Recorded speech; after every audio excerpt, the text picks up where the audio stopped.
إليك مبارك ليدبروا آياته وليتذكر أولو الألباب.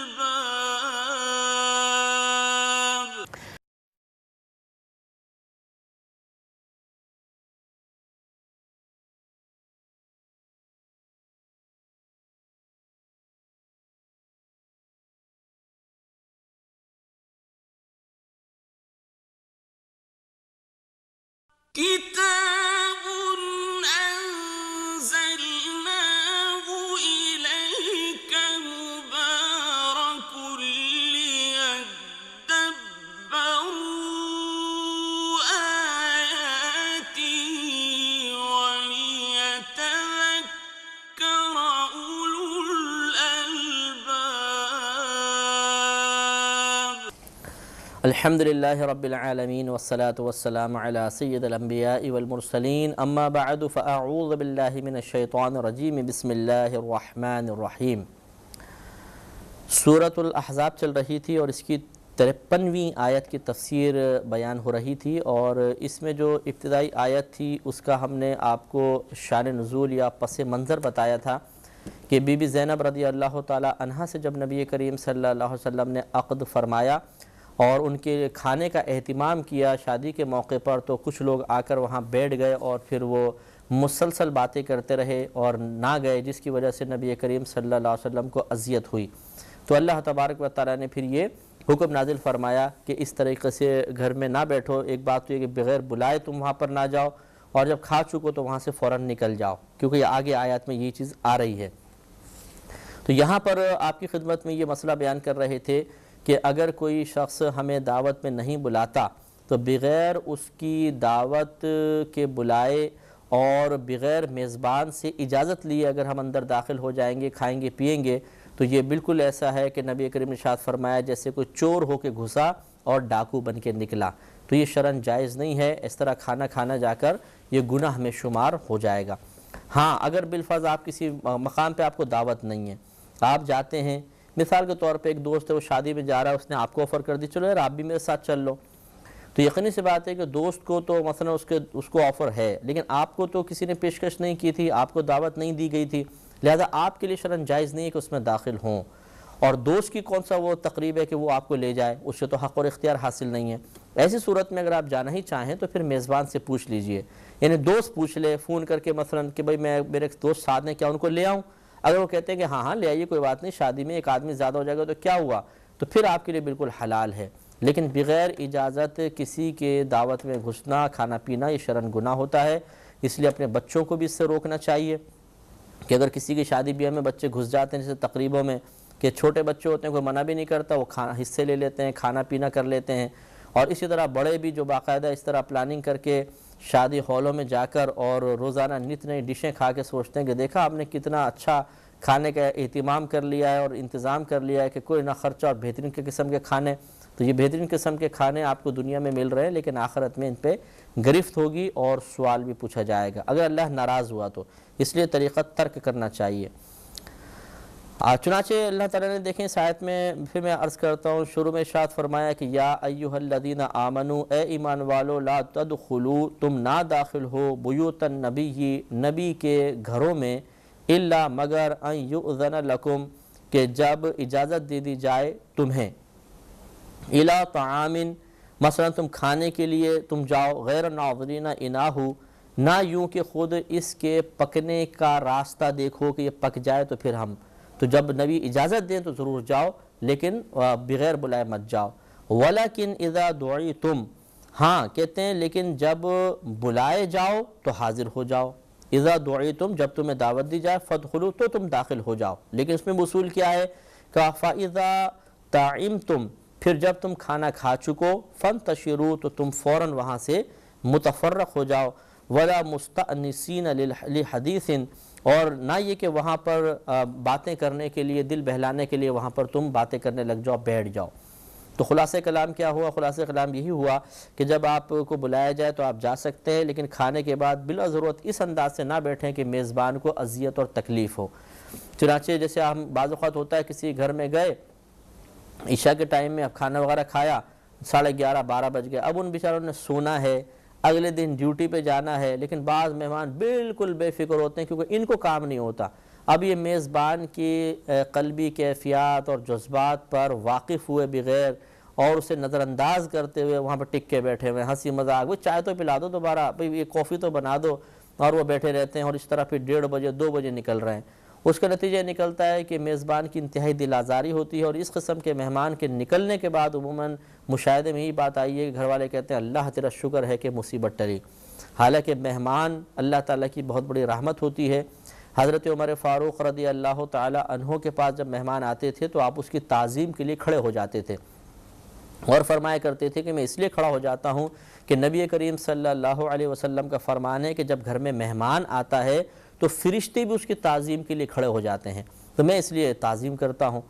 تو آپ غور فرمائیں کہ مہمان اتنا بابرکت اور اتنا قابل تعظیم ہے، لیکن خود اس مہمان کے برے طرز عمل کی وجہ سے گھر والے اس سے بیزاریت کا اظہار کرتے ہیں۔ لہذا میں یہ خوب احساس بیدار کرنا چاہیے، اور یہ بہت اچھی عادت ہے کہ آپ سامنے والے کے بارے میں غور و تفکر کرتے رہیں کہ یہ میرے بارے میں کیا سوچ رہا ہوگا، میرا کوئی عمل اس کو تکلیف تو نہیں پہنچا رہا، میں باعث اذیت تو نہیں بن رہا۔ کیونکہ بعض اوقات ہوتا ہے لوگ تکلف میں مروتاً کہتے ہیں ارے جی بیٹھیے اتنی جلدی جانے کی کیا ضرورت ہے، اور آپ فوراً بیٹھ گئے کہ چلو ٹھیک ہے جی۔ اب وہ بیچارے وہ دل میں کہیں گے کہ ہم نے تو ویسے ہی کہا تھا، یہ تو ٹک کر ہی بیٹھ گئے۔ تو اس لیے کوشش یہ کرنی چاہیے کہ آپ ٹائم دیکھیں، ان کے مصروفیت کا اندازہ کریں، ان کے آرام کا خیال کریں، اور پھر اپنے وقت پر اٹھ جائیں۔ تو یہ صحابہ کرام جو تھے بہرحال ان کو احساس نہیں رہا تھا، جان بوجھ کے کوئی اذیت پہنچانا تو مقصود نہیں تھا، لیکن یہ آئے، کھانا وغیرہ کھایا، اب باتیں شروع ہو گئیں، تو پھر یہ وہاں پہ دل بہلانے کے لیے باتیں کرتے رہے۔ اب نبی کریم بار بار آتے، ملاحظہ فرماتے، چلے جاتے، تو آپ کو کافی قلبی اذیت ہوئی، جس پر اللہ نے یہ آیات نازل فرمائی۔ لہذا آگے ارشاد فرمایا کہ اِنَّ ذَلِكُمْ كَانَ يُؤْذِي النَّبِيَّ، بے شک اس میں نبی کریم صلی اللہ علیہ وسلم کو اذیت ہوتی ہے، تکلیف ہوتی ہے۔ فَيَسْتَحْيِي مِنْكُمْ، تو وہ نبی کریم صلی اللہ علیہ وسلم تم سے شرماتے ہیں، حیا فرماتے ہیں، یعنی تمہیں اس طرح کہہ دیں کہ بھئی جب اٹھ کے جاؤ، بھئی کھانا کھا لیا اٹھ جائیے، یہ کہتے ہوئے نبی کریم حیا فرماتے ہیں، شرم فرماتے ہیں، آپ اس سے رکتے ہیں، جھجکتے ہیں۔ وَاللَّهُ لَا يَسْتَحْيِي مِنَ الْحَقِّ، اور اللہ تبارک و تعالی حق بیان فرمانے میں نہیں شرماتا۔ یعنی چلیں حبیب نے تو اپنے اخلاق کریمانہ کا مظاہرہ فرما دیا، لیکن اللہ تبارک و تعالی اپنے حبیب کے حق کی رعایت فرماتے ہوئے یہ ضرور بیان کرے گا، اور اللہ نے پھر بیان فرمایا کہ تم اس طرح نہ بیٹھا کرو۔ آگے ارشاد فرمایا کہ اب یہ ایک اور نیا حکم بیان ہو رہا ہے کہ جب پہلے پردے کا حکم نازل نہیں ہوا تھا تو باقاعدہ صحابہ کرام سامنے آتے تھے، ازواج مطہرات سے باتیں ہوتی تھیں، اور مطلب ایک دوسرے کو دیکھا جاتا تھا۔ لیکن جب پردے کی آیات وغیرہ نازل ہو گئیں تو پھر پردے کے پیچھے سے وہ کلام کیا کرتے تھے، اور یہ پہلے بات گزر چکی ہے، اور ابھی بھی تذکرہ آئیں گے آگے انشاءاللہ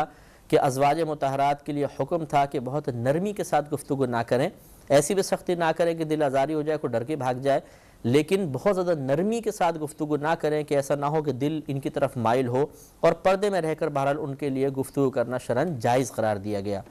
لہذا یہ اب آگے بیان ہو رہا ہے، ارشاد فرمایا کہ وَإِذَا سَأَلْتُمُوهُنَّ مَتَاعًا، اور جب تم ان ازواج مطہرات سے کوئی نفع اٹھانے والی چیز مانگو، یعنی جو عموماً گھر کے استعمال کی چیزیں ہوتی ہیں، آ کے صحابہ کرام وغیرہ مانگا کرتے تھے، تو فَاسْأَلُوهُنَّ مِنْ وَرَاءِ حِجَاب، تو تم پردے کے پیچھے سے ان سے مانگو۔ ذَلِكُمْ أَطْهَرُ لِقُلُوبِكُمْ وَقُلُوبِهِنَّ، یہ زیادہ پاکیزہ ہے تمہارے دلوں کے لیے اور ازواج کے قلوب کے لیے، کیونکہ ازواج مطہرات تو نبی کریم صلی اللہ علیہ وسلم کی صحبت کی برکت سے بالکل پاک و صاف تھی، اور یہ معاملہ صحابہ کرام کا بھی تھا۔ یہ اصل میں ہماری تعلیم کے لیے ہے کہ جب کبھی کسی عورت کے ساتھ اگر سامنے ہم کلامی کا موقع مل جائے تو بعض اوقات ایسا ہوتا ہے کہ عورت کے دل میں مرد کے لیے یا مرد کے دل میں عورت کے لیے کچھ نرمی کے یا الفت کے جذبات بیدار ہو سکتے ہیں جو آگے چل کر باعث فتنہ ہو جائیں۔ تو اگر پردے میں رہ کر بات کی جائے اور اپنے جذبات اور خیالات کو قابو میں رکھا جائے تو یہ قلبی پاکیزگی کے لیے بہت اچھی چیز ہے، قلب اس سے پاک اور طاہر رہتا ہے۔ لہذا ارشاد فرمایا کہ ذالکم، یہ جو معاملہ جو ہم نے کہا کہ پردے کے پیچھے سے تم سوال کرو، اطہرو یہ زیادہ پاکیزہ ہے، لقلوبکم تمہارے دلوں کے لیے، وقلوبہن اور ان ازواج مطہرات کے قلوب کے لیے۔ اب اس کے بعد پھر ایک نیا حکم نازل فرمایا، اور اس میں نبی کریم صلی اللہ علیہ وسلم کے ادب، احترام اور آپ کی تعظیم کی طرف بہت بین واضح اشارہ ہے۔ ارشاد ہوتا ہے کہ وَمَا كَانَ لَكُمْ أَن تُؤْذُوا رَسُولَ اللَّهِ، اور تمہارے لیے ہرگز یہ جائز نہیں ہے کہ تم اللہ تبارک و تعالیٰ کے رسول کو اذیت پہنچاؤ۔ کسی بھی طریقے سے اذیت پہنچانا یہ بالکل اللہ تبارک و تعالیٰ نے منع فرمایا، قرآن سے نص قطعی سے ثابت ہے۔ لہذا نبی کریم صلی اللہ علیہ وسلم کی قصداً دل آزاری کو کفر لکھا ہے فقہاء نے، کہ اگر کوئی نبی کریم کے دل دکھانے کا قصد اور ارادہ کر کے کوئی عمل ایسا کر دے کہ جس سے آپ کی قلب انور کو ٹھیس پہنچے گی تو پھر وہ کافر ہو جائے گا۔ ہاں اگر خدا نخواستہ نادانستہ طور پہ ایسا ہو گیا تو اس کو پھر بھی توبہ تو کرنی پڑے گی، لیکن کفر کا حکم نہیں دیا جائے گا۔ اور نبی کریم صلی اللہ علیہ وسلم بلند آوازوں کو پسند نہیں فرماتے تھے، اور مطلب تعظیم کو آپ محبوب رکھتے تھے۔ لہذا آج بھی اگر کوئی روضہ انور پر جائے تو وہاں پہ اپنے آواز کو دھیما رکھنا چاہیے، وہاں کا ادب اور احترام کرنا چاہیے۔ ایسا نہ ہو کہ وہاں کی بے ادبی نبی کریم صلی اللہ علیہ وسلم کے قلب انور کی رنجیدگی کا سبب بن جائے۔ اور چونکہ بہرحال کوئی اگر قصداً، تو امید ہے کہ کوئی مسلمان ہو اور جان بوجھ کے نبی کریم صلی اللہ علیہ وسلم کے قلب انور کو رنج پہنچانے کا ارادہ کرے، یہ تو بہت ہی مشکل ہے، بعید ہے کہ وہ مسلمان نہیں ہو سکتا۔ لیکن اللہ نہ کرے کہ کوئی ایسا کرے گا تو بہرحال کافر ہوگا۔ اور اگر وہاں پہ جا کے کوئی بے ادبی کا مرتکب ہو گیا، جسے عوام ہوتی ہے، جاہل قسم کے لوگ ہوتے ہیں، انہیں نہیں پتہ ہوتا کہ آداب بارگاہ رسالت صلی اللہ علیہ وسلم کیا ہیں، اور وہ بے ادبی کا ارتکاب کر بیٹھے تو ہم ان پہ حکم کفر نہیں لگائیں گے۔ ہاں یہ ضرور کہیں گے کہ آپ نے ایک نامناسب اور غلط کام کیا ہے، اس لیے کہ ان کا ارادہ نبی کریم صلی اللہ علیہ وسلم کے قلب انور کو رنجیدہ کرنا نہیں ہوتا ہے۔ جیسے محققین اور انتہائی عاشق رسول اکابرین نے یہ بات لکھی ہے کہ جب آپ مدینہ منورہ میں سرکار کے روضہ انور کے پاس پہنچیں، سنہری جالیوں کے پاس پہنچیں، تو سنہری جالی کے قریب جانا، اسے ہاتھ لگانا بے ادبی ہے، بلکہ فرمایا 4 قدم کے فاصلے پہ کھڑے ہو جائیں، ادب اور احترام کے ساتھ ہاتھ باندھ کے پہلے نبی کریم صلی اللہ علیہ وسلم کی بارگاہ میں سلام عرض کریں، پھر شیخین کریمین کی بارگاہ میں سلام عرض کریں، جو قرآن پاک پڑھنا ہے، فاتحہ وغیرہ پڑھنی ہے وہاں پر پڑھیں، اللہ تبارک و تعالیٰ سے دعا مانگیں، اور پھر وہاں سے آپ رخصت ہو جائیں۔ اب مطلب عوام الناس، اب تو خیر ذرا سختیاں ہوتی ہیں، ورنہ پہلے تو ایسا بھی ہوتا تھا کہ سنہری جالیوں میں جو مواجہہ بنا ہوا ہے، یعنی سوراخ سا ہے، اس میں سے لوگ اپنی حاجات یعنی لکھ کر، سلام لکھ کر کاغذ ڈال دیا کرتے تھے، بعض سے عطر کھولا، پورا ہاتھ ڈال کے اندر عطر انڈیل دیا، اس قسم کو پھر جالی میں چپٹ گئے۔ تو یہ چیزیں جو ہیں ادب کے خلاف لکھی گئی ہیں۔ بارگاہ رسالت کا ادب بہت زیادہ درکار ہے، اس لیے احتیاط۔ لیکن اگر کوئی اس طرح کر رہا ہے اپنی عقیدت میں، اپنی محبت میں، نبی کریم سے پیار الفت کی وجہ سے، تو معاذ اللہ ہم یہ نہیں کہیں گے کہ یہ بے ادب ہے، گستاخ ہے، کافر ہو گیا ہے، اس لیے کہ اس کا قصد و ارادہ اظہار محبت کا ہے، توہین رسالت کا نہیں ہے، تحقیر اس کے پیش نظر نہیں ہے معاذ اللہ کہ ہم اس پہ حکم کفر لگا دیں۔ یہ فرق ضرور ذہن میں رکھا جائے۔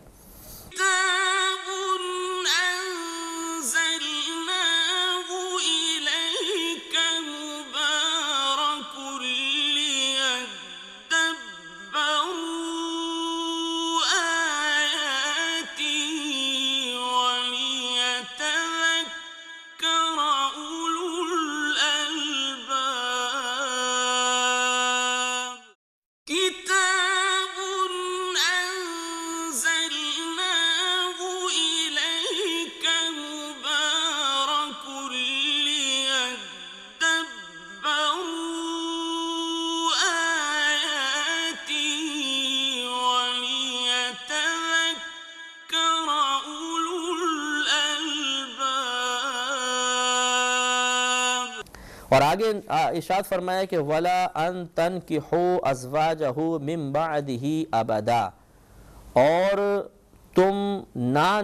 اور نہ یہ کہ تم نکاح کرو ان نبی کریم صلی اللہ علیہ وسلم کی ازواج سے آپ کے پردہ فرما جانے کے بعد کبھی بھی۔ یہ بھی حکم دے دیا کہ نبی کریم کی جتنی بھی ازواج ہیں وہ آپ کی وفات ظاہریہ کے بعد، آپ کے انتقال کے بعد دیگر تمام مومنین پر حرام تھیں، اس لیے کہ وہ ہماری والدہ ہیں، وہ روحانی ماں ہیں، اور والدہ سے نکاح کرنا منع ہے، اور اس کی ایک وجہ یہ بھی بیان کی گئی ہے کہ کیونکہ نبی صرف ایک لمحے کے لیے ان پہ موت طاری ہوتی ہے، پھر وہ بالکل اسی طرح زندہ ہو جاتے ہیں جیسے اپنے اس موت کے طاری ہونے سے پہلے وہ زندہ تھے۔ جیسے میں نے آپ کی خدمت میں حدیث عرض کی تھی کہ نبی کریم صلی اللہ علیہ وسلم نے ارشاد فرمایا کہ اللہ تبارک و تعالی نے زمین پر انبیاء علیہم السلام کے اجسام کا کھانا حرام فرما دیا ہے، تمام نبی اپنی قبور میں زندہ ہیں، انہیں اللہ کی طرف سے رزق دیا جاتا ہے۔ تو جب نبی زندہ ہے تو یقینی سی بات ہے کہ اس کی زوجہ ان کے نکاح میں ہے اور منکوحہ سے نکاح کرنا حرام ہے، بلکہ یہاں تک محققین نے ارشاد فرمایا کہ اگر کوئی لونڈی تھیں جنہیں نبی کریم صلی اللہ علیہ وسلم نے قربت کے شرف سے شرفیاب فرمایا تھا، فیضیاب فرمایا تھا، ان کے ساتھ بھی جائز نہیں کہ کوئی ان کو اپنے پاس رکھے، بلکہ وہ انتہائی محترم ہو گئی ہیں اور بہت زیادہ ادب والی ہو گئی ہیں، یعنی وہ قابل ادب قابل تعظیم ہو گئی ہے، ان کی تعظیم کرنا واجب ہے۔ اور اس آیت سے یہ ضرور مسئلہ نکلتا ہے کہ کسی اللہ کے علاوہ جس کو غیر اللہ کہتے ہیں اس کی تعظیم کوئی معاذ اللہ شرک یا کفر ہمیشہ نہیں ہوتی ہے۔ یہ ازواج مطہرات کی توہین کے لیے حکم ہے یا تعظیم کے لیے؟ اگر ہم سے کوئی سوال کرے تو لازم بات ہے کہ ان کی توہین بیان کرنا مقصود تو نہیں، بلکہ ان کی عظمت اور ان کی مقام تعظیم کو بیان کرنا مقصود ہے کہ نبی کریم صلی اللہ علیہ وسلم کے قریب ہونے کی برکت سے اللہ نے ان کو اتنا معظم، اتنا قابل تعظیم بنا دیا ہے کہ اب امت کا کوئی شخص ان کے قابل نہیں ہے کہ وہ ان کو نکاح میں رکھ سکے، یہ ان سے بہت عظمت والی ہیں۔ تو معلوم یہ ہوا کہ غیر اللہ کی تعظیم اگر اللہ تعالیٰ کی اجازت کے ساتھ ہو تو معاذ اللہ کوئی شرک کا تصور پیدا نہیں ہوتا، لہذا یہ خیال بالکل غلط ہے کہ اللہ کے علاوہ اگر کسی کے تعظیم کی تو اللہ کی بھی تعظیم، اس غیر اللہ کی بھی تعظیم، تو معاملہ تعظیم میں شرک کے مرتکب ہو گیا، آدمی مشرک و کافر ہو گیا۔ معاذ اللہ معصومہ معاذ اللہ کا بغیر کسی قید کے، بغیر کسی شرط کے، بغیر کسی کنڈیشن کے یہ حکم دے دیا جائے تو بتائیے کہ ازواج مطہرات کی تعظیم کرنے والے جو صحابہ کرام تھے ان کے بارے میں کیا حکم دیں گے؟ اس لیے حکم بیان کرنے سے پہلے اس کے سیاق و سباق کے بارے میں اچھی طرح غور و تفکر کر کے پھر اس کو بیان کرنا چاہیے۔ اندھا دھن اپنے تقوی پرہیزگاری کا اظہار کرنا یا علمیت کا بیجا اظہار کرنا بعض اوقات خود انسان کو قابل گرفت بنا دیتا ہے، احتیاط کرنی چاہیے۔ اللہ تعالیٰ نے ارشاد فرمایا اِنَّ ذَلِكُمْ كَانَ عِنْدَ اللَّهِ عَظِيمًا، بے شک یہ اللہ تبارک و تعالیٰ کے نزدیک بہت سخت بات ہے، بہت بڑی بات ہے کہ اگر ان ازواج سے نکاح کی کوشش کی جائے یا ان کو قریب کرنے کی کوشش کی جائے تو یہ اللہ کے نزدیک بہت ہی بڑی بات ہے۔ ان تبدو شیئن، اگر تم کوئی بات ظاہر کرو، او تخفوہ، یا اسے چھپاؤ، فإن اللہ کان بکل شیء علیما، تو بے شک اللہ تبارک و تعالیٰ سب کچھ جانتا ہے۔ لہٰذا سے بھی ظاہر کر دیا کہ اعلانیہ طور پر بھی تمہارے لیے ان ازواج کی طرف میلان یہ حرام، اور اگر دل میں بھی تمہارے خیال پیدا ہوا تو اللہ تعالیٰ اس کو بھی جانتا ہے، تو بالکل قطعاً دل میں خیال تک لانا ممنوع ہے کہ ازواج مطہرات کے کوئی قریب ہو سکتا ہے۔ لہذا صحابہ کرام علیہم رضوان ساری زندگی ان ازواج مطہرات کی خدمت کرتے رہے، ان کی تعظیم کرتے رہے، ان کو ماؤں کا درجہ دیتے رہے اور ان سے علمی لحاظ سے اکتساب فیض ضرور کرتے رہے۔ کسی نے بھی معاذ اللہ کسی قسم کی بے ادبی کی جرات نہیں کی، کیونکہ اللہ نے ان کو محفوظ فرمایا ہوا تھا۔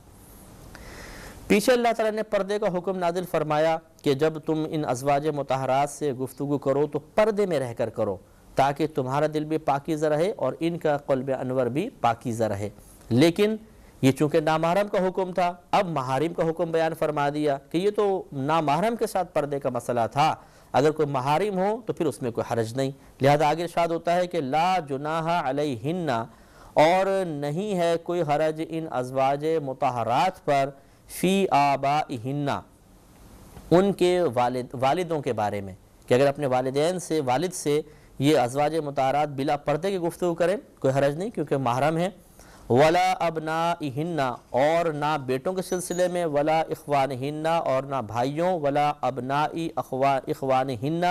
اور نہ بھتیجوں، ولا ابنائی اخواتہن، اور نہ بھانجوں، ولا نسائہن، اور نہ اپنے دین کی عورتوں، ولا ما ملکت ایمانہن، اور نہ لونڈیوں وغیرہ کے سلسلے میں کوئی حرج ہے، یعنی ان سے بلا پردہ گفتگو ہو سکتی ہے۔ وضاحت انشاءاللہ اگلے پروگرام میں۔ وآخر دعوانا ان الحمدللہ رب العالمین۔ كتاب أنزلناه إليك مبارك ليدبروا آياته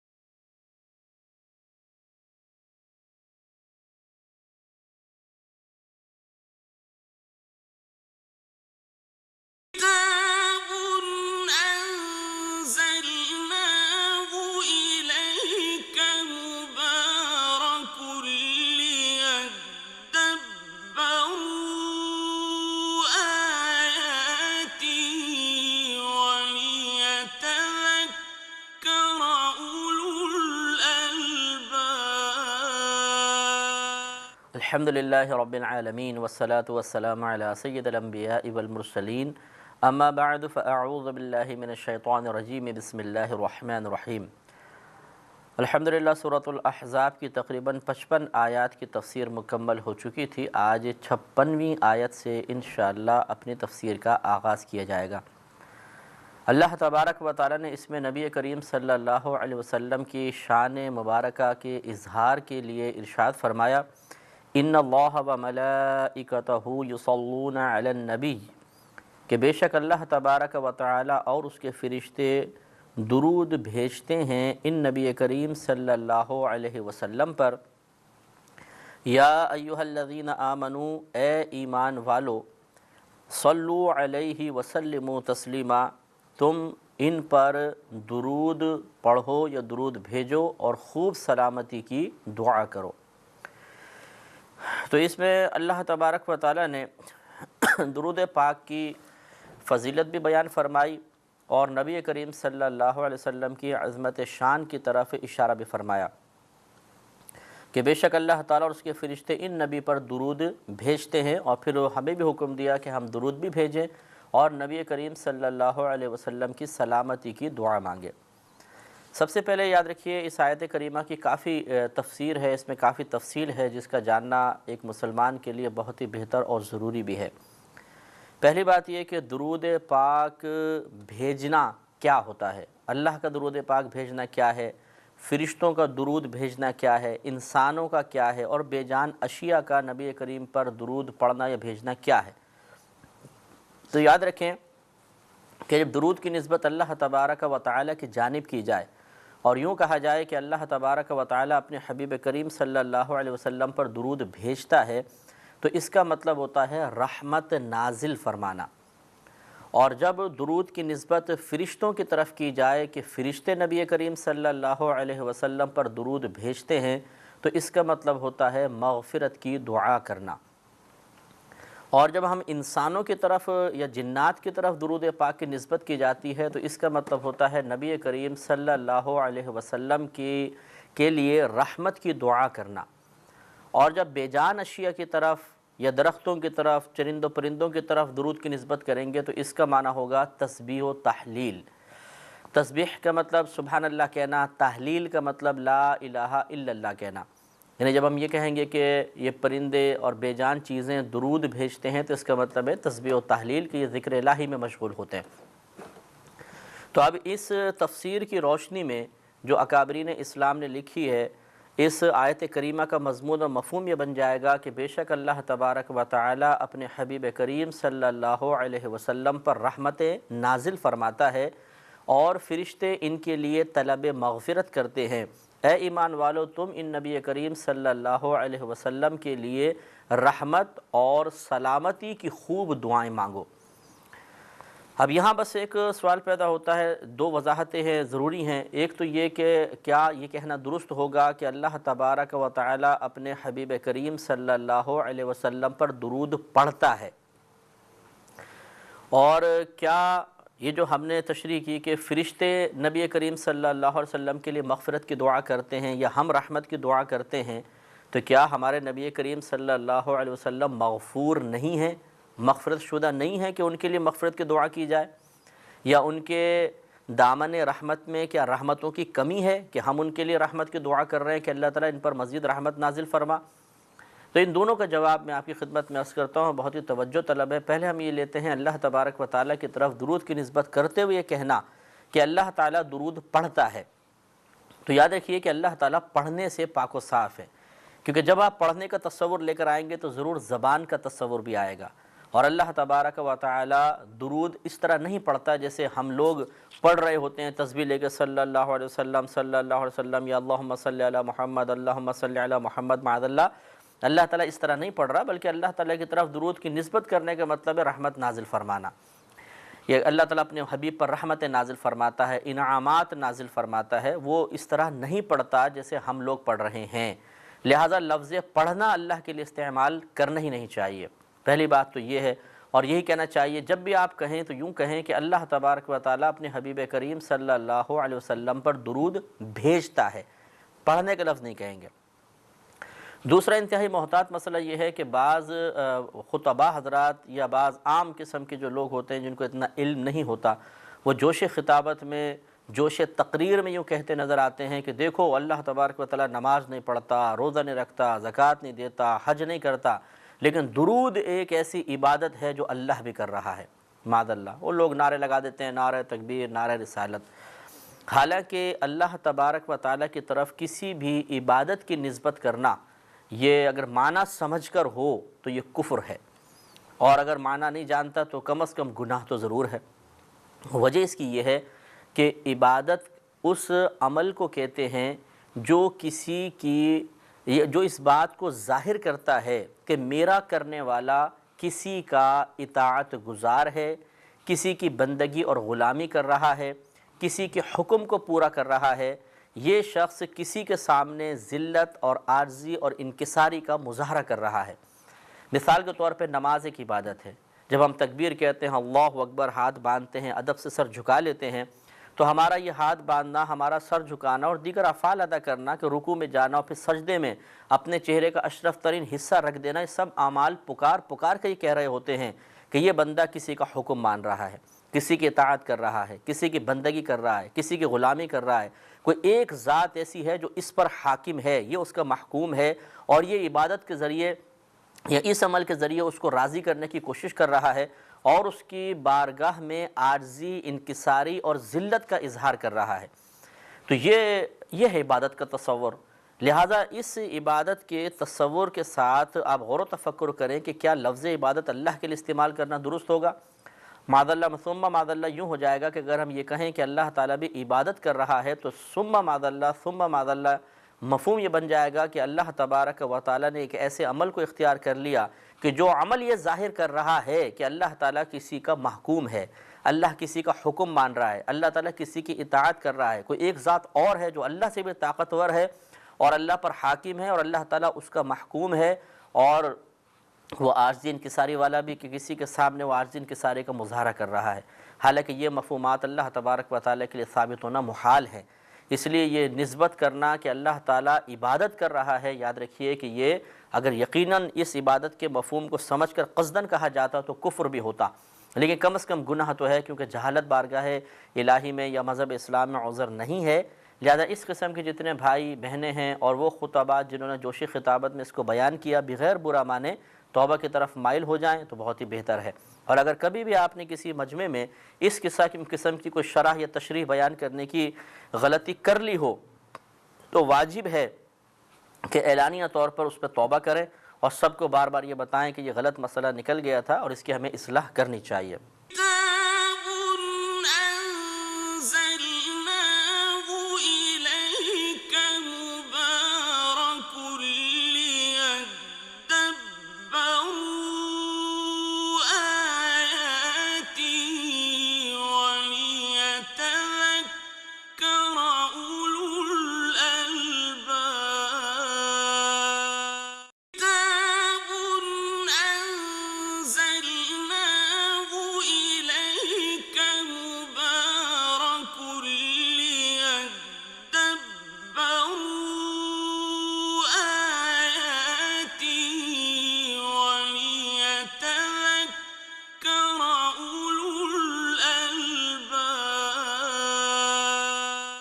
تو خلاصہ کلام یہ کہ اللہ کی طرف نہ پڑھنے کی نسبت کریں گے درود پڑھنے کی، اور نہ ہم یہ کہیں گے کہ اللہ تعالیٰ عبادت کر رہا ہے، بلکہ محتاط جملہ یہی ہوگا کہ اللہ تبارک و تعالیٰ اپنے حبیب پر درود بھیجتا ہے، اور اس کا مطلب یہ لیں گے کہ اپنے حبیب پر رحمتیں نازل فرماتا ہے۔ دوسرا اس کا جو اسٹیپ ہم نے عرض کیا تھا، یا دوسرا جو پہلو وہ یہ کہ کیا نبی کریم صلی اللہ علیہ وسلم ہماری دعا، یہ فرشتوں کی دعائیں مغفرت کے محتاج ہیں، اور کیا ہماری رحمت کے محتاج ہیں؟ اگر جواب نہیں میں ہے تو پھر ہم کیوں ان کے لیے دعا کر رہے ہیں؟ فرشتے کیوں ان کی مغفرت کی دعا کر رہے ہیں؟ تو اس کا جواب یہ ہے کہ یہ اعتراض اس صورت میں ذہن میں پیدا ہوگا جب ہمارے ذہن میں یہ ضابطہ، یہ اصول جم جائے گا کہ شاید ہم جب کسی چیز کی کسی شخص کے لیے دعا کر رہے ہیں تو ضروری ہے کہ پہلے وہ شخص اس چیز سے محروم بھی ہو۔ مثال کے طور پہ کسی کے پاس مکان نہیں ہے اور میں کہوں اللہ تعالیٰ اس کو مکان عطا فرما دے، تو پھر تو یہ دعا درست ہونی چاہیے کیونکہ اس کے پاس وہ چیز نہیں ہے۔ چونکہ نبی کریم صلی اللہ علیہ وسلم کے پاس مغفرت ہے، وہ تو پہلے مغفرت شدہ ہیں، بلکہ آپ کے قدموں کی برکت سے قیامت تک لوگ مغفرت کے پروانے حاصل کریں گے، اور آپ تو خود رحمت للعالمین ہیں، تو آپ کو کس بات کی کمی؟ تو اس کا مطلب ہے کہ پھر آپ کے لیے دعا نہیں کرنی چاہیے۔ یہ جس کے ذہن میں ہوگا تصور وہی اعتراض کرے گا۔ تو اس کا جواب یہ ہے کہ بعض اوقات تو واقعی دعا اس لیے کی جاتی ہے کہ ہم جو چیز اس کسی شخص کے لیے طلب کر رہے ہوتے ہیں اللہ تعالیٰ سے، وہ شخص ان چیزوں سے محروم ہوتا ہے، اور کبھی ایسا ہوتا ہے کہ وہ چیزیں اس شخص کو حاصل ہوتی ہیں لیکن ہم پھر بھی دعا کر رہے ہوتے ہیں۔ اب یہ پھر بھی دعا کرنا دو وجوہات سے ہو سکتا ہے۔ میں اس کو مثال سے سمجھاتا ہوں کہ آپ کسی بادشاہ کے دربار میں گئے، فقیر گیا، اگر وہ بادشاہ کو یہ کہتا ہے کہ اے بادشاہ تجھے اللہ تعالیٰ عزت عطا فرمائے، تجھے اللہ دولت عطا فرمائے، مجھے کچھ دے، تو کیا جواب میں ہم یہ کہیں گے کہ اس کی دعا کرنا بالکل بیکار ہے اس لیے کہ بادشاہ کو تو عزت اور دولت پہلے ہی حاصل ہے؟ نہیں، بلکہ اس کو حق بجانب تصور کیا جائے گا۔ اور اس کی دعا کے دو مفہوم لے سکتے ہیں۔ ایک یہ کہ یہ اصل میں جو بادشاہ کو عزت اور دولت حاصل ہے اس کی استقامت کی دعا کر رہا ہے، یعنی اے بادشاہ تو تجھے چیزیں پہلے ہی حاصل ہیں، اللہ تعالیٰ ان چیزوں کے تیرے پاس رہنے پر استقامت عطا فرمائے، یعنی ہمیشہ ہمیشہ تیرے پاس عزت رہے، دولت رہے، یہ ایک مفہوم ہے۔ یا دوسرا یہ ہوتا ہے کہ سامنے والا حقیقتاً جانتا ہے کہ یعنی فقیر یہ بات جانتا ہے کہ سامنے والے کے پاس یہ نعمتیں ہیں جس کی میں دعا کر رہا ہوں، لیکن یہ خوش ہو کر اس دعا کے بدلے میں مجھے کچھ عطا فرمائے گا، تو اس وقت صرف مانگنے کا ایک تصور ذہن میں ہوتا ہے، یہ مانگنے کا ایک طریقہ اور قرینہ اور سلیقہ اختیار کیا جاتا ہے، اور ہوتا بھی یہ ہے کہ بادشاہ کو دعا دے دیں، کوئی سیٹھ صاحب ہیں بڑے، اللہ تعالیٰ تجھے دولت عطا فرمائے، ان کو دعا دے دیں تو خوش ہو کے وہ کچھ نہ کچھ انعام دے دیتے ہیں، تو یہ انعام حاصل کرنے کا ذریعہ ہوتا ہے، خاص یہ دعا کرنا مقصود نہیں ہوتا کہ اللہ تعالیٰ آپ کو یہ چیز عطا فرمائے، کہ پتہ ہوتا ہے پہلے ان کے پاس چیز ہے، لیکن صرف خوش کرنا مقصود ہوتا ہے، اور ان کی خوشی کے بدلے میں حاصل ہونے والے انعامات پر نظر ہوتی ہے۔ لہٰذا یہی دونوں چیزیں یہاں پر ہیں کہ یا تو فرشتے جو دعائے مغفرت کر رہے ہیں وہ اس کا مقصود یہ ہے کہ جو اللہ نے آپ کو مغفرتوں کے پروانے جاری کر دیے ہیں اللہ تعالیٰ ان میں دوام اور استقامت عطا فرمائے، اور ہم جو رحمت کی دعا کر رہے ہیں اس کا مطلب یہ کہ آپ پر جو اللہ کی مسلسل رحمتیں نازل ہو رہی ہیں ان میں دوام اور استمرار ہو، اور یا پھر اس کا مطلب یہ ہوگا کہ یا رسول اللہ صلی اللہ علیہ وسلم آپ کو مغفرت اور رحمتیں تو پہلے ہی حاصل ہیں، لیکن اللہ کے حکم سے ہم آپ کے لیے دعا کر رہے ہیں، کیونکہ اللہ کا حکم ہے کہ درود پڑھو اور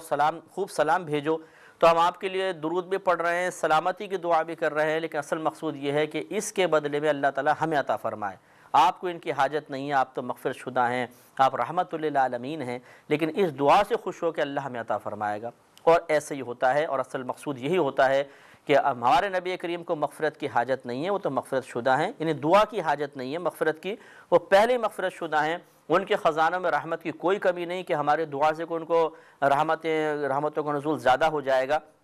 وہ تو پہلے ہی مالا مال ہیں۔ اصل میں ہمیں یہ ایک مانگنے کا اور اللہ تعالیٰ کی بارگاہ سے انعام کے حاصل کرنے کا سلیقہ سکھایا گیا ہے کہ تم ان کے لیے رحمت کی دعا کرو، ان کے لیے مغفرت کی دعا کرو، اللہ تعالیٰ تمہیں عطا فرما دے گا۔ اس کی نظیر میں آپ کو پیش کرتا ہوں نبی کریم، مسلم کی روایت ہے، نبی کریم صلی اللہ علیہ وسلم نے ارشاد فرمایا کہ جس نے اذان سنی اور اذان سننے کے بعد میرے لیے دعائے وسیلہ کی تو اس کے لیے میری شفاعت واجب ہو گئی۔ اور دعائے وسیلہ کیا ہے؟ اس میں ہم یہ کہتے ہیں کہ اے اللہ تعالیٰ اس کھڑے ہونے والی نماز کے رب، تو نبی کریم صلی اللہ علیہ وسلم کو اس مقام محمود پر پہنچا دے جس کا تو نے ان سے وعدہ کیا ہے۔ اب یہ دیکھیے اللہ تعالیٰ وعدہ کر چکا اور اللہ اپنے وعدے کا خلاف نہیں کرتا، تو ضرور نبی کریم کو مقام محمود تو ملے گا، لیکن ہمیں حکم دیا کہ اس مقام محمود کے لیے دعا کرو۔ اب یہاں پہ بھی وہی اعتراض ہو سکتا تھا کہ جب مقام محمود کا اللہ نے نبی کریم سے وعدہ کر لیا تو پھر ہمیں دعا کے لیے کیوں کہا جا رہا ہے؟ اس کا جواب پھر خود آخر میں نبی کریم نے ارشاد فرما دیا کہ اگر تم میرے لیے دعائے وسیلہ کرو گے تو تمہارے لیے میری شفاعت واجب ہو جائے گی، کہ اصل مقصود یہ نہیں ہے کہ تمہاری دعاؤں کے نتیجے میں مقام محمود کا ملنا نبی کریم صلی اللہ علیہ وسلم کو یہ تمہاری دعاؤں کے سلسلے میں ہوگا یا اس پر موقوف ہے، بلکہ وہ تو اللہ تعالیٰ دے چکا آپ کو،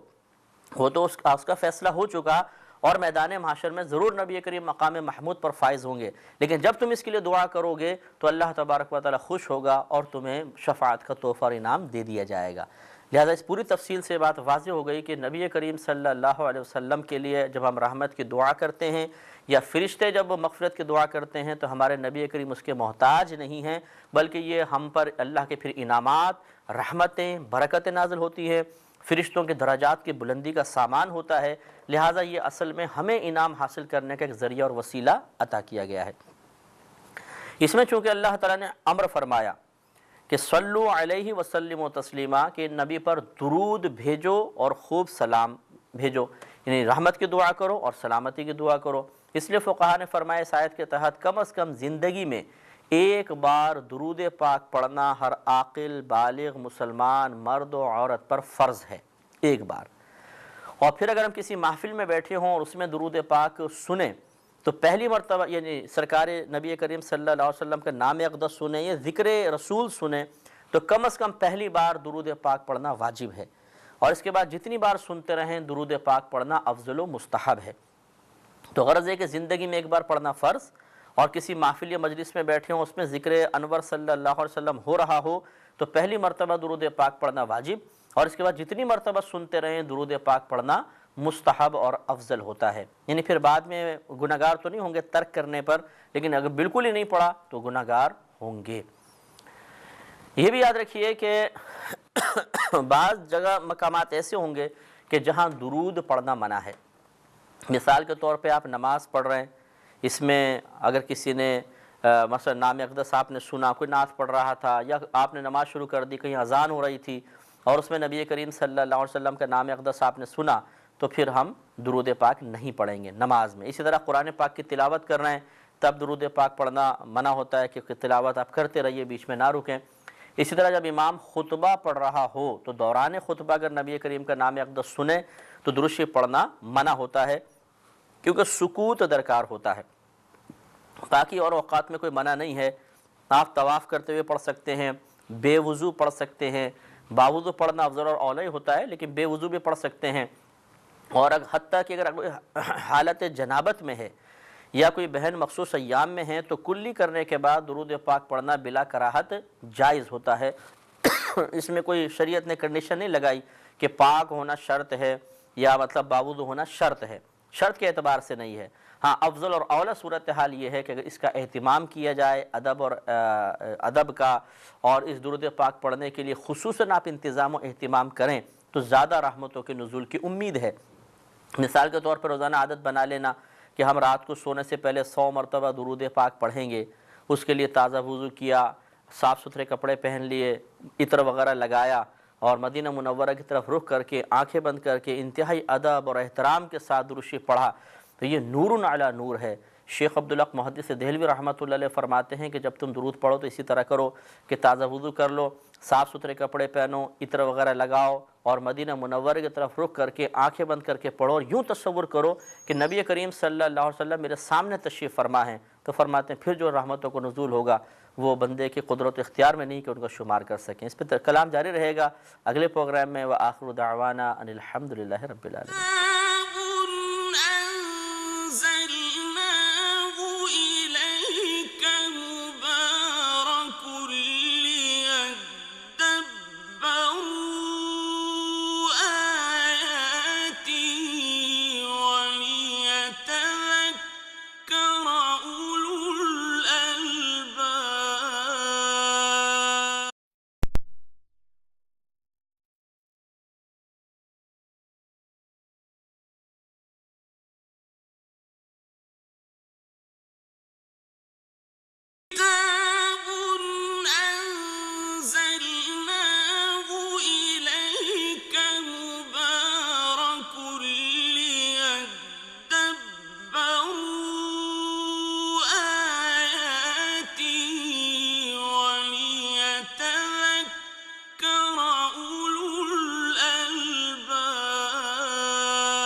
الحمد للہ رب العالمین والصلاة والسلام علی سید الانبیاء والمرسلین، اما بعد فاعوذ باللہ من الشیطان الرجیم، بسم اللہ الرحمن الرحیم۔ سورۃ الاحزاب کی 56ویں آیت کی تفسیر چل رہی تھی، جس میں اللہ تبارک و تعالی نے پہلے نبی کریم صلی اللہ علیہ وسلم کی شان بیان کرتے ہوئے ارشاد فرمایا کہ بے شک اللہ تعالیٰ اور اس کے فرشتے ان نبی کریم صلی اللہ علیہ وسلم پر درود بھیجتے ہیں، اور پھر اگلے حصے میں ارشاد فرمایا کہ ایمان والو تم بھی نبی کریم صلی اللہ علیہ وسلم پر درود بھیجو اور خوب سلامتی کی دعا مانگو۔ یعنی ان نبی کے لیے سلامتی کی دعا مانگو۔ اس کی وضاحت ہم پچھلی مرتبہ عرض کر رہے تھے اور اس مقام تک پہنچے تھے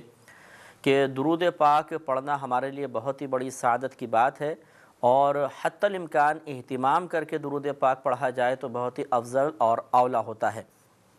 جس میں شیخ عبدالحق محدث دہلوی رحمۃ اللہ علیہ کا یہ قول آپ کی خدمت میں عرض کیا تھا کہ آپ نے ارشاد فرمایا کہ بالکل اس طرح درود پاک پڑھو، یعنی خوب اہتمام کر کے صاف ستھرے کپڑے، اگر تازہ وضو ہو جائے بہت بہتر ہے، اور عطر وغیرہ لگا کر مدینہ منورہ کی طرف رخ کر کے ادب آنکھیں بند کر کے پھر آپ درود شریف پڑھیں، اس تصور کے ساتھ کہ نبی کریم صلی اللہ علیہ وسلم میرے سامنے جلوہ افروز ہیں اور خود اپنے کانوں سے اس درود پاک کو سماعت فرما رہے ہیں بعطائے الہی، تو وہ فرماتے ہیں کہ اس وقت جو اللہ کی رحمتوں کا نزول ہوگا وہ بہت ہی زیادہ ہوگا، اور نبی کریم صلی اللہ علیہ وسلم کی زیارت کی بھی قوی امید ہے، کیونکہ زیارت رسول صلی اللہ علیہ وسلم کے متمنی جو مسلمان بھائی اور بہنیں ہیں وہ یاد رکھیں کہ درود پاک سے زیادہ کوئی ایسا وظیفہ نہیں ہے جو نبی کریم صلی اللہ علیہ وسلم کی زیارت کو آسان کرنے والا ہے، یعنی اس سے زیارت بہت آسان ہو جاتی ہے، اور اس کی وجہ یہ بیان کی ہے کہ جب آدمی درود پڑھتا ہے تو جیسے کہ یہ روایت ہے کہ نبی کریم صلی اللہ علیہ وسلم نے فرمایا جو مجھ پر ایک مرتبہ درود پاک پڑھے تو اللہ تبارک و تعالیٰ اس پہ اپنی 10 رحمتوں کا نزول فرماتا ہے۔ ایک روایت میں فرمایا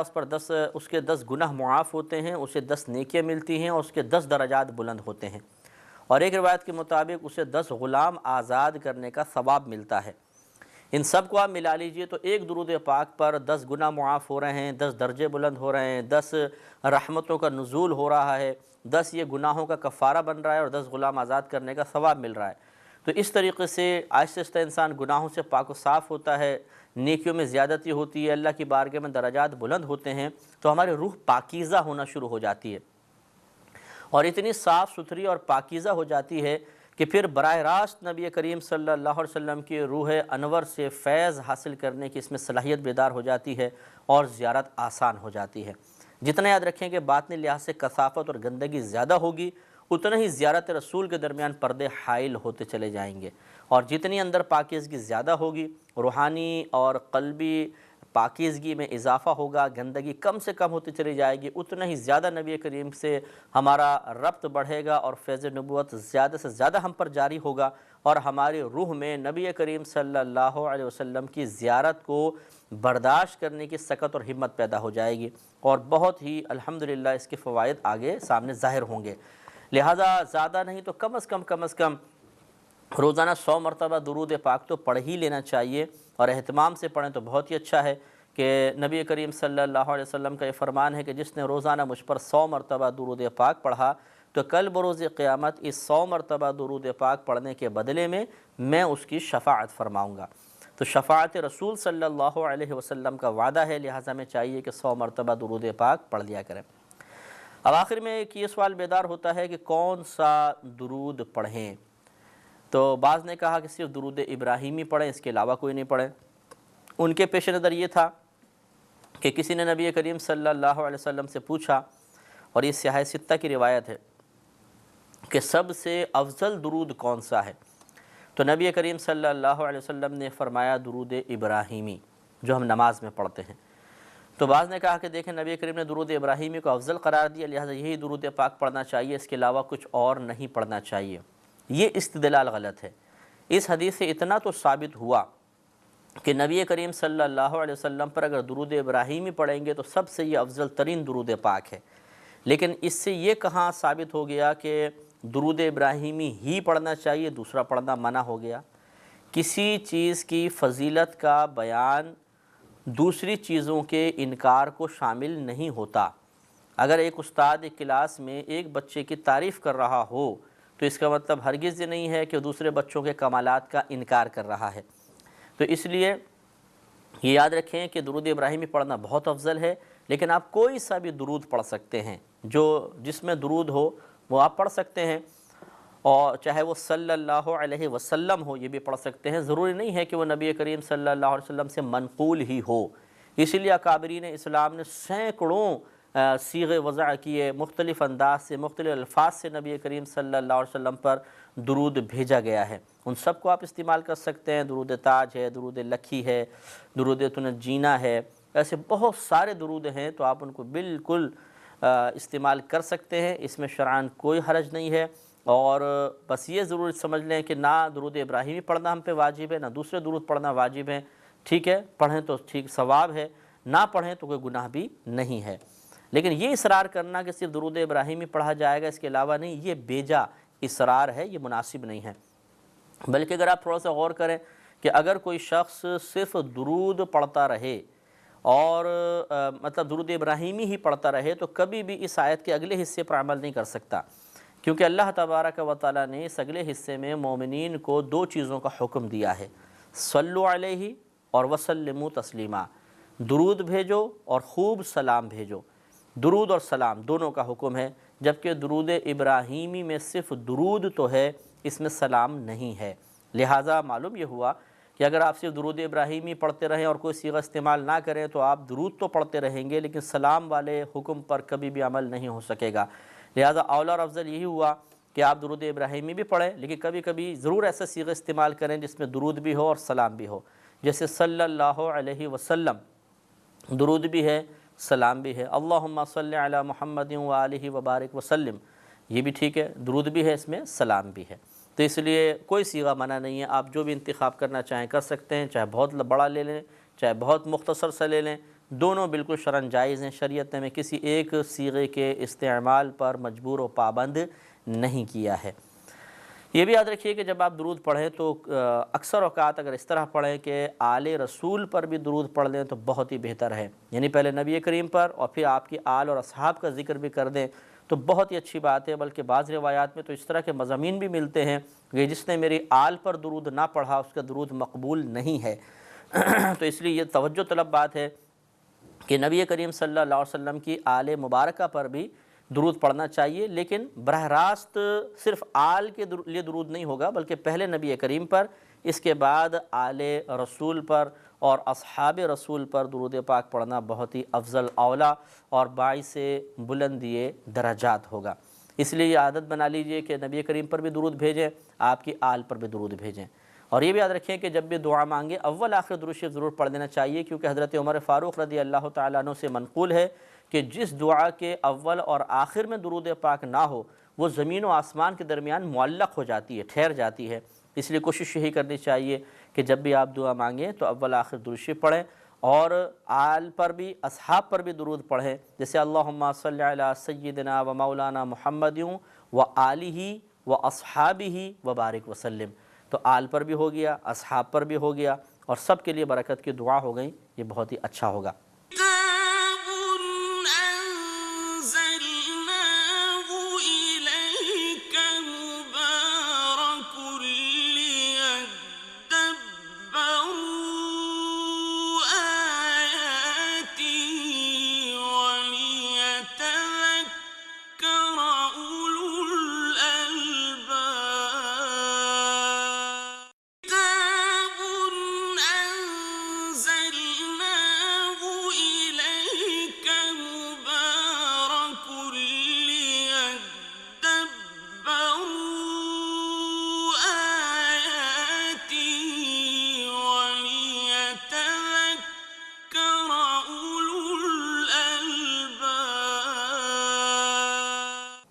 اس میں ایک مسئلہ مزید میں عرض کرنا چاہوں گا جو مجھے ایک دفعہ کہیں باہر سننے کو ملا، اور یہ بہت ہی غلط قسم کا مسئلہ بیان کیا گیا، اور یقینی سی بات ہے کسی صاحب علم شخص کی طرف سے یقیناً یہ نہیں ہوگا، بلکہ جہلاء نے اس کو عام کرنے کی کوشش کی ہوگی کہ یہ کانوں میں آواز پڑی کہ ہر عبادت میں ریاکاری یہ حرام اور گناہ کبیرہ ہے، لیکن اگر درود پاک ریاکاری کے ساتھ بھی پڑھا جائے تو مقبول ہے۔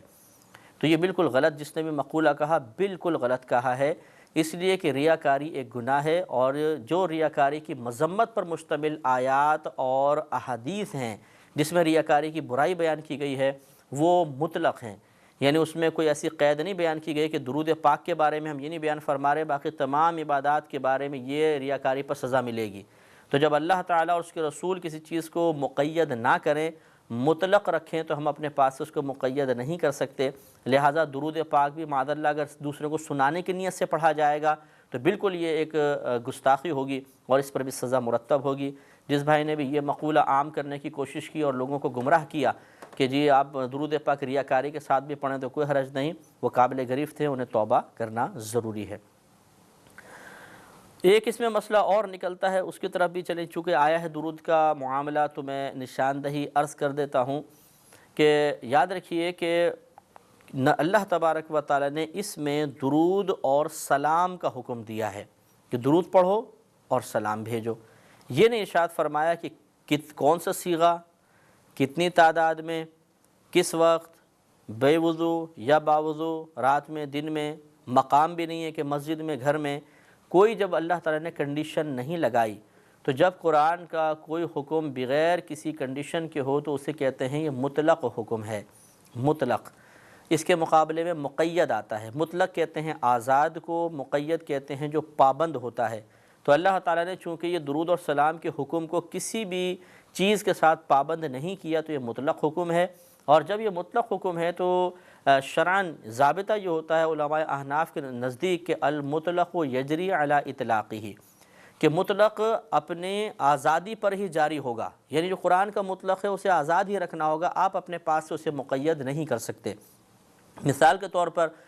میں کسی سے کہوں کہ جی آپ فجر کے بعد درود شریف نہیں پڑھیں گے، ظہر کے بعد پڑھ سکتے ہیں، تو یہ غلط ہے کہ کیوں نہیں پڑھ سکیں گے۔ اب لازم سی بات ہے کہ اگر میں انکار کر رہا ہوں کہ اس میں نہیں پڑھ سکیں گے، اس وقت آپ پڑھ سکتے ہیں، کنڈیشن لگا رہا ہوں اپنے پاس سے، تو کیا یہ جائز ہوگا کہ نہیں ہوگا؟ تو اس کا بس جواب یہ ہے کہ دو صورتوں میں یہ جائز ہو سکتی ہے، یا آپ اس کو یوں کہہ لیں کہ جو قرآن پاک میں مطلق حکم ہے، دو دلیلوں کے ذریعے اسے آپ مقید کر سکتے ہیں، اس میں کوئی کنڈیشن لگا سکتے ہیں، لیکن یہ دو دلیلیں آپ کے پاس نہیں ہیں تو پھر آپ بالکل کنڈیشن نہیں لگا سکتے۔ وہ اللہ تعالیٰ کی طرف سے گویا کہ مکمل آزاد حکم ہوتا ہے، جب چاہے اس پر عمل کریں، وہ اللہ کے حکم پر ہی عمل کرنا کہلائے گا۔ وہ دو یہ ہیں کہ نمبر ایک، یا تو آپ قرآن کی کوئی آیت لے کر آئیں، مثلا قرآن کی آیت یہ کہہ رہی ہو کہ دیکھو اس وقت درود شریف مت پڑھنا، اس وقت پڑھ لینا، تو قرآن کے مطلق حکم کو اگر آپ مقید کرنا چاہتے ہیں، اس میں کوئی کنڈیشن لگانا چاہتے ہیں تو آپ کو آیت قرآنیہ پیش کرنی پڑے گی۔ اگر آیت قرآنیہ نہیں ہے تو پھر دوسری چیز ہوتی ہے حدیث مشہورہ۔ حدیث مشہور اس حدیث کو کہتے ہیں کہ ہر زمانے میں اس کو روایت کرنے والے کم از کم 3 راوی ہوں۔ مثلا نبی کریم صلی اللہ علیہ وسلم سے کم از کم 3 صحابہ نے اس کو سنا، ان میں سے جس صحابی نے اس حدیث کو آگے بیان کیا اس سے کم از کم 3 نے سنا ہو، پھر اس نے آگے بیان کیا، اس سے کم از کم 3 نے سنا ہو، حتیٰ کہ یہ امام بخاری یا امام مسلم تک یہ حدیثیں پہنچ گئی، کتب میں درج کر دی گئیں۔ تو یہ ہر زمانے میں، یعنی صحابہ کے زمانے میں، تابعین، تبع تابعین، اس سے آگے، ہر زمانے میں اس حدیث کے روایت کرنے والے اگر کم از کم 3 راوی ہوں تو ہم یہ کہیں گے یہ حدیث مشہورہ ہوتی ہے۔ تو یا تو حدیث مشہور پیش کی جائے تب قرآن پاک کے مطلق کو مقید کیا جا سکتا ہے۔ لہٰذا اگر کوئی یہ کہتا ہے کہ بھائی اس وقت تو پڑھ سکتے ہو، اس وقت مت پڑھو، تو اب آپ اس سے پوچھ سکتے ہیں کہ آپ یہ کہہ رہے ہیں اس وقت مت پڑھو، تو لائیے کو قرآن کی آیت بتائیے یا حدیث مشہورہ پیش کریں کہ اس وقت نہیں پڑھ سکتے۔ اگر وہ ان دو چیزوں کو پیش کرنے میں ناکام رہتا ہے تو بس یاد رکھیے وہ غلط ہے، اور آپ اسے کہہ سکتے ہیں کہ آپ اپنی مرضی سے قرآن پاک کے مطلق کو مقید نہیں کر سکتے۔ یہ بہت بڑا ضابطہ ہے، اگر ذہن میں رہے گا تو انشاءاللہ بے شمار مسائل میں آپ کی رہنمائی کا فریضہ سر انجام دے گا۔ آگے ارشاد فرمایا کہ ان الذین یؤذون اللہ ورسولہ، بے شک وہ جو اذیت دیتے ہیں اللہ تبارک و تعالی اور اس کے رسول کو، لعنہم اللہ فی الدنیا والآخرہ، ان پر اللہ تبارک و تعالی کی لعنت ہے دنیا اور آخرت میں، وَأَعَدَّ لَهُمْ عَذَابًا مُهِينًا، اور اللہ تبارک و تعالی نے ان کے لیے ذلت کا عذاب تیار کر رکھا ہے۔ ان سے مراد اصل میں کفار و مشرکین تھے جو نبی کریم صلی اللہ علیہ وسلم پر طعنہ زنی کرتے تھے، دین اسلام کی تکذیب کرتے تھے، نبی کریم صلی اللہ علیہ وسلم کی رسالت کے منکر تھے، اور اللہ تبارک و تعالیٰ کی وحدانیت کا اقرار کرنے سے انکار کیا کرتے تھے۔ ان کے بارے میں اللہ نے ارشاد فرمایا کہ بے شک وہ جو اذیت دیتے ہیں اللہ تعالیٰ اس کے رسول کو، رسول کو اذیت دینا تو ہمیں سمجھ میں آتا ہے، برا بھلا کہا کرتے تھے، روحانی تکلیف ہوئی، پتھر وغیرہ مارے گئے، جسمانی تکلیف ہوئی، آپ کا سامان مال صحابہ کرام کا چھینا مالی طور پہ ایک اذیت پہنچی ہے، لیکن اللہ تبارک و تعالیٰ کو اذیت پہنچانے کا مطلب کیا ہے؟ اللہ تعالیٰ تو ان عوارضات سے بالکل پاک و صاف ہے، اس کا مطلب ہے اللہ تعالیٰ کو ناراض کرنا۔ اور اللہ تبارک و تعالیٰ جب اس کے حبیب کریم صلی اللہ علیہ وسلم کی دل آزاری کی جائے تو اللہ تعالیٰ ناراض ہوتا ہے، اور اس ناراضگی کو اللہ تعالیٰ ایذا سے تعبیر فرما دیتا ہے۔ تو اب مطلب یہ ہوگا کہ بے شک وہ لوگ جو اللہ تعالیٰ کو ناراض کرتے ہیں اور اس کے رسول کریم صلی اللہ علیہ وسلم کو اذیت پہنچاتے ہیں، چاہے روحانی ہو، ذہنی ہو، قلبی ہو، جسمانی ہو، مالی تکلیف ہو، ان پر اللہ کی لعنت ہے۔ تو اس لیے معلوم یہ ہوا کہ اگر نبی کریم صلی اللہ علیہ وسلم کو کسی بھی وجہ سے کسی نے اذیت پہنچائی تو یہ اللہ تبارک و تعالیٰ کی ناراضگی کا سبب ہے، اور جب اللہ ناراض ہوتا ہے تو اللہ نے ارشاد فرمایا کہ اس پر دنیا اور آخرت میں لعنت ہوگی۔ لعنت کا مطلب ہوتا ہے جب اللہ کی طرف ہم نسبت کرتے ہیں کہ اللہ تعالیٰ نے لعنت فرمائی، تو اس کا مطلب ہوتا ہے رحمت سے دور کرنا۔ تو اس کا مطلب ہوگا اللہ تعالیٰ نے دنیا اور آخرت میں انہیں اپنی رحمتوں سے دور کر دیا، محروم کر دیا۔ اور جب لعنت کی نسبت بندوں کی طرف کی جائے کہ بھئی بندے اس پر لعنت کرتے ہیں، تو اس کا مطلب ہوتا ہے اللہ تعالیٰ کی رحمت سے دوری کی دعا کرنا۔ یعنی جسے کہتے ہیں بھئی فلاں نے فلاں پہ لعنت کی، اس کا مطلب ہوتا ہے کہ اے اللہ، یعنی گویا کہ ہم یہ کہہ رہے ہیں کہ اس نے اس کے لیے کہا ہے کہ اے اللہ تو اس کو اپنی رحمت سے محروم کر دے۔ اس لیے یاد رکھیے کہ لعنت جو ہے یہ بلا ضرورت کرنا منع ہوتا ہے۔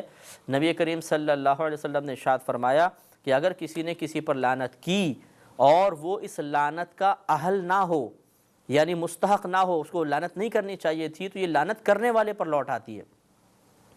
اور اسی طرح بعض اوقات نبی ایک شخص نے ایک اونٹ پر لعنت کر دی، قافلے وہ چل نہیں رہا ہوگا تو ان کی زبان سے نکل گیا اللہ تجھ پہ لعنت نازل فرمائے، تو سرکار نے فرمایا اس اونٹ کو اس قافلے سے علیحدہ کر دو، کیونکہ جس چیز پر اللہ کی لعنت نازل ہو جائے اسے ساتھ میں رکھنا چاہیے۔ تو یہ نبی کریم کی غیبی نگاہیں تھیں جو اللہ تبارک و تعالیٰ کی عطا سے دیکھ رہی تھیں کہ اس شخص کی دعا اس اونٹ کے حق میں مقبول ہو چکی ہوگی اور اللہ تعالیٰ کی رحمت سے اونٹ محروم ہو گیا ہوگا، اس لیے سرکار نے اس کو باہر نکال دیا۔ لیکن ہمارے لیے ایسا نہیں ہے کہ اگر کوئی بالفاظ جیسے مائیں بچوں پہ لعنت کرتی ہے، ارے لعنت ہو جائے تجھ پر، تو ہم اس بچے کو کان پکڑ کے باہر نکال دیں کہ چلو جی اس پہ تو لعنت نازل ہو گئی تو رحمت سے دور ہو گیا، اس کو باہر نکالو۔ ہمیں چونکہ پتہ نہیں ہے، نبی کریم کو معلوم تھا اس لیے آپ نے یہ فعل کیا، لیکن اس میں اشارہ اس طرف بھی ہے کہ آپ بیجا کسی چیز کے اوپر لعنت نہ کریں۔ بات پر، اور بہنیں بھی بچوں کو ڈانٹنے کے لیے یا ایک دوسرے سے لڑائی کے دوران ایک دوسرے پہ لعنت کرتی رہتی ہیں، یہ بالکل غلط ہے، ایسا نہیں کرنا چاہیے۔ اگر سامنے والا اس لعنت کا مستحق نہیں ہے، کیونکہ اللہ کی لعنت کفار پر ہے، مشرکین پر ہے، منافقین پر ہے، ان کے اوپر اللہ کی لعنت بیان ہوئی ہے، تو اب دیگر افراد کے اوپر کرنا، ایک عام مسلمان کے اوپر کرنا قطعاً غلط ہے۔ بے جان اشیاء پر یا جو چیزیں اللہ کے حکم سے چل رہی ہیں، پانی ہے اللہ کے حکم سے بہہ رہا ہے، ہوا ہے اللہ کے حکم سے چل رہی ہے، اس کو کیا قدرت و اختیار، تو ہواؤں کو برا بھلا کہنا، پانی کو برا بھلا کہہ دینا یہ غلط ہوگا۔ جیسے بجلی پہ بھی لائٹ پہ ارے ایک دم گئی، ارے لعنت ہو اس بجلی پر، تو یہ بجلی اس کی مستحق نہیں ہے، وہ تو پیچھے سے کوئی بند کر رہا ہے، بیچاری بجلی کا کیا قصور ہے، تو یہ بھی ایک بیجا لعنت ہوگی۔ لعنت سے بھی ہمیں بار بار کرنے سے بچنے کی کوشش کرنی چاہیے۔ اس پر کلام تھوڑا سا جاری رکھیں گے اگلے پروگرام میں۔ وآخر دعوانا ان الحمدللہ رب العالمین۔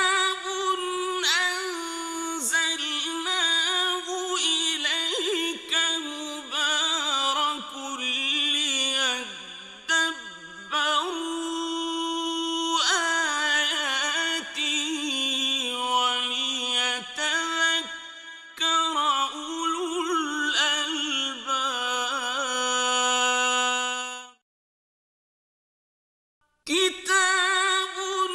أنزلناه إليك مبارك ليدبروا آياته وليتذكر أولو الألباب۔ الحمد للہ رب العالمین والصلاة والسلام علی سید الانبیاء والمرسلین، اما بعد فاعوذ باللہ من الشیطان الرجیم، بسم اللہ الرحمن الرحیم۔ ہمارا تفسیر چل رہی تھی سورۃ الاحزاب کی، اور تقریباً 57 آیات کی تفسیر مکمل ہوئی تھی، اور ہماری بات چل رہی تھی اللہ تبارک و تعالیٰ سے لعنت کی دعا کرنا کسی بندے پر، کسی مسلمان پر، کیا یہ شرعاً جائز ہے یا نہیں ہے؟ تو ہم نے آپ کو بتایا تھا کہ جب ہم لعنت کی نسبت اللہ کی طرف کرتے ہوئے یہ کہتے ہیں کہ اللہ تعالیٰ نے فلاں پر لعنت فرمائی، تو اس کا مطلب ہوتا ہے اپنی رحمت سے محروم کر دینا۔ یعنی ہم یہ کہہ رہے ہیں گویا کہ اللہ تعالیٰ نے اس بندے کو اپنی رحمت سے محروم کر دیا ہے۔ اور جب ہم لعنت کی نسبت کرتے ہیں کسی فرد کی طرف کہ بھئی اس نے فلاں پہ لعنت کی ہے، تو یہ لعنت کی اصل میں دعا ہوتی ہے، اس کو ہم بد دعا بھی کہتے ہیں کہ یہ بد دعا ہوتی ہے۔ اصل میں ہم یوں کہہ رہے ہوتے ہیں کہ اللہ تعالیٰ اس کو رحمت سے محروم کر دے۔ تو چونکہ یہ رحمت کی بد دعا ہے تو نبی کریم صلی اللہ علیہ وسلم نے بندوں پر لعنت کو محبوب نہیں رکھا ہے۔ ہاں وہیں پر جہاں پہ ہمیں اجازت ہے کر سکتے ہیں، جیسے کفار و مشرکین، منافقین وغیرہ پر، جیسے لعنت اللہ علی الکاذبین اللہ نے بیان فرمایا، تو یہاں کاذب سے مراد عام جھوٹا نہیں ہے، بلکہ جو اللہ تعالیٰ اور اس کے رسول کو جھٹلائے وہ یہاں پر مکذب مراد ہوتے ہیں۔ اور اسی لیے حدیث آپ کی خدمت میں عرض کی تھی کہ نبی کریم صلی اللہ علیہ وسلم نے ارشاد فرمایا کہ جس نے کسی چیز پر لعنت کی اور وہ اس لعنت کا مستحق نہ ہو تو لعنت کہنے والے کی طرف لوٹ آتی ہے، یعنی وہ خود رحمت سے محروم ہو جائے گا۔ اس سے معلوم ہوا کہ لعنت کی کثرت کرنا یہ بہت ہی غلط ہوتا ہے۔ تو یہ لڑکیاں ایک دوسرے کو زیادہ کرتی ہیں، خواتین لڑائی جھگڑے میں کرتی ہیں، اسکول کالج یونیورسٹی میں دوست کو بہت زیادہ لعنت، بات پہ بعضوں کا تکیہ کلام ہوتا ہے۔ لعنت کرنا یہ بہت ہی برا فعل ہے، اس سے ہمیں بچنے کی کوشش کرنی چاہیے۔ سوال بیدار ہوتا ہے کہ کیا شیطان پر لعنت کرنا اچھا ہے؟ تو دیکھیے شیطان تو پہلے ہی ملعون ہے، یعنی اللہ کی رحمت سے دور ہے، تو اس پر مزید لعنت کرنا کوئی باعث ثواب نہیں ہے۔ اسی لیے امام غزالی رحمۃ اللہ علیہ فرماتے ہیں کہ شیطان پر لعنت کرنے سے بہتر یہ ہے کہ اتنی دیر اللہ تبارک و تعالیٰ کا ذکر کر لیا جائے، ثواب تو ملے گا۔ باقی یہ کہ اظہار نفرت ہی ہے یہ، ورنہ وہ تو پہلے ہی شیطان محروم ہے۔ تو یہ تحصیل حاصل کی ہم گویا کہ کوشش کر رہے ہیں کہ ایک چیز پہلے ہی حاصل ہو، اسے پھر حاصل کرنے کی کوشش، کسی کے لیے حاصل کروانے کی کوشش، وہ بیکار ہے۔ تو یہ شیطان تو پہلے ہی محروم ہے اور ملعون ہے، اس پر اللہ کی لعنت قیامت تک کے لیے ہو گئی ہے، اس کو رحمت سے محروم کر دیا گیا ہے، لہذا اس کے لیے اس قسم کی بد دعا کرنے کا کیا فائدہ۔ دوسرا سوال پیدا ہوتا ہے کہ یزید پر لعنت کرنا شرعاً جائز ہے کہ نہیں؟ جیسے محرم الحرام کا مہینہ چل رہا ہے اور یزید کا کافی تذکرہ آتا ہے، تو ہاں یزید کے اوپر اس کے گناہوں کی، اس کے اعلانیہ خطاؤں کی بنا پر لعنت کرنے کی علماء فقہاء نے اجازت دی ہے کہ یزید پر اللہ کی لعنت نازل ہو جائے کہ اس نے نواسِ رسول صلی اللہ علیہ وسلم کو اتنی اذیتیں دیں، تکلیف پہنچائی اور خاندان رسالت کی عظمت کا پاس نہ کیا، نبی کریم صلی اللہ علیہ وسلم کی